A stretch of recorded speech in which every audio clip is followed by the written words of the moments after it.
చెన్నూరు మాజీ MLA బాల్కసుమన్కు bail వచ్చింది. బాల్కసుమన్పై బనాయించినటువంటి అక్రమ కేసులకు సంబంధించి షరతులతో కూడినటువంటి బెయిల్ను మంచిర్యాల జిల్లా కోర్టు మంజూరు చేసింది. బాల్కసుమన్కు బెయిల్ మంజూరు కావడంతో కోర్టు వద్ద బీఆర్ఎస్ శ్రేణులు సంబరాలు జరిపారు. న్యాయం గెలిచిందంటూ నినాదాలు చేశారు.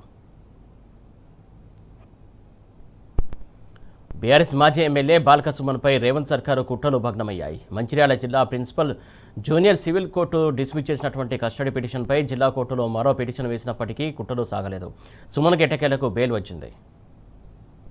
100% సెషన్స్ బెయిల్ వచ్చింది. అది బెయిలబుల్ అఫెన్స్. బెయిలబుల్ అఫెన్స్లో కంపల్సరీ వాళ్ళు కావాలనే ఉద్దేశంతోనే దురుద్దేశపూర్వకంగా కౌంటర్ వేయవలసిన అవసరం లేదు, అసలు బెయిల్ పిటిషన్ వేయవలసినటువంటి అవసరం లేని దాంట్లో వాళ్ళు కౌంటర్ వేస్తామని అక్కడ ఇన్ఫ్లుయెన్స్ చేసి అక్కడ తీసుకున్నారు.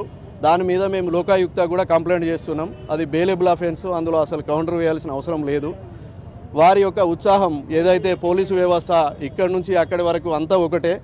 ఆ కేసులో కూడా ఈ స్పెషల్ పీపీ గారే మాకు ఇన్ఛార్జిగా ఉండి అట్టి కేసులో వాళ్ళు కౌంటర్ వేస్తామని అనవసరంగా టైం తీసుకోవడము, అక్కడి ఆఫీసర్ కూడా దాన్ని పూర్వపరాలు పరిశీలించకుండా అది 2 రోజులకు వాయిదా వేయడం, అది దురదృష్టకరము, మరి అన్నేచురల్.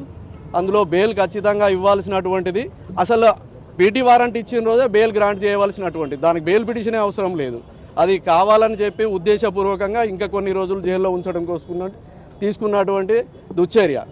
దీని మీద మేము లోకాయుక్తకు కూడా కంప్లైంట్ చేస్తాం, డైరెక్టర్ ఆఫ్ ప్రాసిక్యూషన్ కూడా చేస్తాం, హైకోర్టు రిజిస్ట్రార్ కూడా కంప్లైంట్ చేస్తాం. 4 members, A1, A2, A4 and A8 enlarged on bail in the crime number 40 of Ramkishtapur police. 25,000 with 2 sureties.